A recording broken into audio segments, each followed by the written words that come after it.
Hello everyone, Miss Carrie here from Miss Carrie's Creations. Today I'm sharing a masculine layout that features a few different collections as I continue my stash busting season.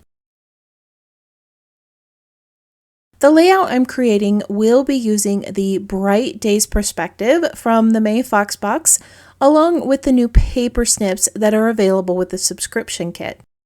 I'm going to pair this with the Gunmetal Epic title and the honeycomb stencil to create a masculine page.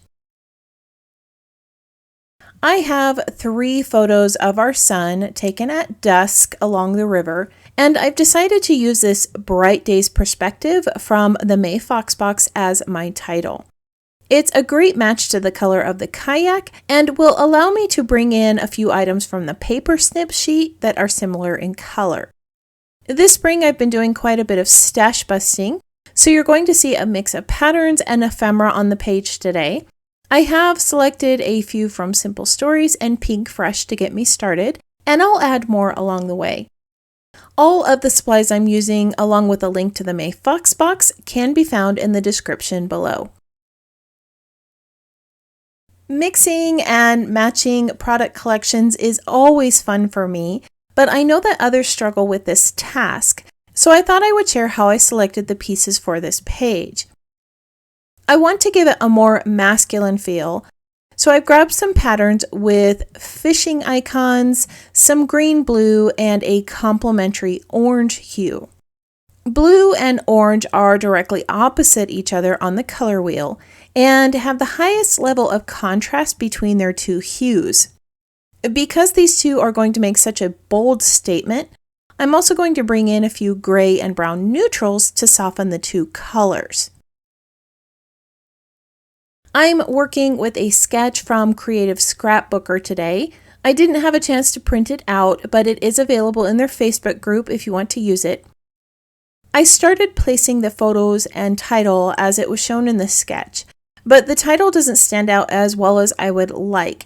So I'm going to move these items around a bit, and then I'll place my title above the horizontal photo.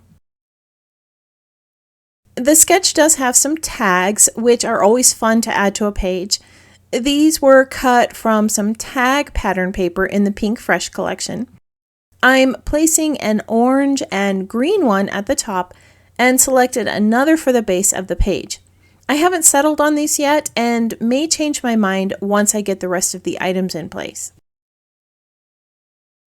To create the torn edge on the centerpiece, I'm going to use a water brush and draw a line where I want to tear the paper. This softens the fibers and makes the tearing easier to control. When you tear the paper while it's wet, you also get less of a white edge. There are times that I do want that white edge to show, but this time I'm keeping it to a minimum. You could also use one of the Bramble Fox templates. There's one that has a torn edge that would be great for this technique. I don't have that one yet, but there are a couple of other videos out there that show how to use that template. The fish pattern that I chose for the base of the page is a soft blue-green background that matches the perspective title, and some lake fish with brown, green, and orange. These are the colors that I want to bring to the page. The grid pattern has some gray and brown coloring, which is a great transition to the orange pattern I'm adding at the top that has some brown-gray lake icons. Around the horizontal photo, I'm wrapping twine. I just secured the twine in place with tape before I wrapped it around that photo 3 times. Behind each of those photos, I added some wood grain pattern paper. I chose a darker color of pattern paper because these photos were taken at dusk and the lighting was a little bit darker than I would like.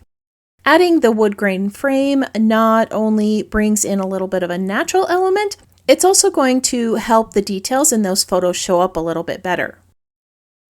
Now, I'm going to admit that laying photos at an angle is a real struggle for me. I don't know if the problem has to do with my inability to balance the weight correctly or more to do with my OCD. So if you have any tips for angling photos, I would love to know. The second perspective above my title is a shiny black perspective that is gunmetal silver. But I don't have anything else on my layout with that much shine. So I'm going to sand it just a little bit to rough it up and bring in a little texture to the page. In the sketch, there are 2 tags that sit at the top left and one sits at the base of the page directly below those tags. I attempted this placement with some orange and green tags and decided that the 2 orange patterns didn't form a very balanced vertical line. So I tried to bring in a tan color. The tan color blends too much into the background, and I'm still not happy with the placement.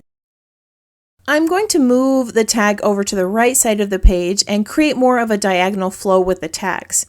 I brought back the orange tag and I'm trying to decide which colors I want to use. The best way to create balance is by repeating colors. So I'm going to add a green tag to mimic the patterns in the upper left, and then I'll add that tan color at the top to create an odd number of tags on the page. Off camera, I added some stitching to the tags.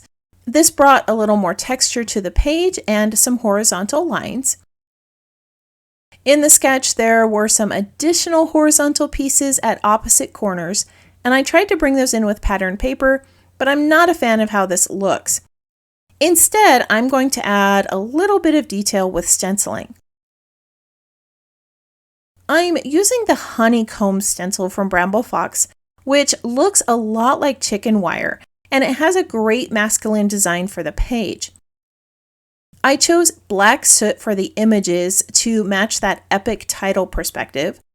This is a Distress Oxide ink, so it is going to softly fade and have a chalk-like finish when it dries. Since this is a more detailed stencil, I'm using a finer brush and less ink. I'm tapping the brush off into the lid of the ink to prevent too much of it from getting onto the page, and then I'm lightly brushing this color randomly onto the stencil. When I remove the stencil, you're able to see how lovely this looks on the page. I'm going to also add more of this to the top of the layout. Here is what that finished honeycomb stenciling / chicken wire looks near the top of the page. I like how subtle this is and how it adds just a little more texture to the layout. Now I'm going to build my title for this page. I'm starting with a little orange label that says Best Time Ever. Over the top of that, I have a circle phrase that I cut from the paper snip sheet, and I'm going to place a little epoxy sticker over this to make it look like a button. After adding those perspectives, I now have some orange, blue-green, bright blue, and black in my title. I want to create a bit of a frame with an arrow, so I brought in these perspectives and I'm going to decide which one to use. These arrows have a matte finish, which is going to offset the shine of the gunmetal. I'm going to use this little curled arrow because it matches the script text in Bright Days. And now that my title is finished, I want to take all of the colors that I used here and bring them to the lower part of the page. Below the photo, I'm adding a horizontal phrase that says Wild at Heart. Below that, I'm going to add another item from the paper snip sheet. This black phrase forms a nice visual triangle with the arrow and title perspective. On the right, I'm going to bring in some more of the blue-green with a little phrase that says Fresh Air and Sunshine. This helps finish off that lower corner. From the paper snip sheet, I used a die to cut out another little circle phrase, and I'm adding this to the top left corner. Again, I have added an epoxy sticker to create a cute little button. These are available in the Bramble shop, and they fit the paper snip circles perfectly. Behind that little button, I'm bringing in a chipboard circle that says Adventure. This creates a nice grounding space for the other pieces I plan to add. I also brought in another orange phrase sticker, but I'm not sure I like it here because it takes up a lot of space. For now, I'm just going to leave it and I'll bring in some fishing items. He was fishing in his kayak that day, so I've decided to bring in 3 little fishing flies. They do have a wider white edge, so I'm going to add some ink to these to soften them a bit. I'm going to tuck 1 at the top and 2 at the lower right side of the page. These not only add to the fishing theme, but they create a nice triangular flow in the design. After taking a look at the page, I felt like there was a disconnect between the photos on the left and the photo on the right. This could be my issue with them being tilted, but I decided to add some items to connect them anyway. Near the title, I brought in a green fern and an orange butterfly. This brought some green to that title, created a nice frame, and helped connect the photos. I also added a knot to the twine wrapping and had it trail towards the other 2, which created another connection between the vertical photos. I brought in some of the twine to the top of the page onto the tag. On each of these tags, I added brads or eyelets. I chose to use like colors so that I could add the texture without contrast. At the top here, I realized that I was missing some blue. I removed that longer orange phrase and brought in a small blue tab that says fishing. This fit much better with the phrase on that tag. To add even more blue, I brought in a small decorative brad to the space, and then I added another brad near the base of the page in a lovely orange color. These helped finish off the spaces and added a little metallic element to the page to match that gunmetal perspective title. As I was finishing, I realized that I didn't leave space for journaling, so I trimmed down my photos and layered a small bit of vellum below them with the story. Today's project involved mixing and matching elements in my collection with a few Bramble Fox perspectives to create a masculine layout. I was able to keep the focus on the photos by using complementary colors, outdoor elements, and bits of texture. Thank you again for joining me for another scrapbook project. I hope this inspired you to try something new. If you would like to see more of my projects, you can visit my channel or follow Miss Carrie's Creations online.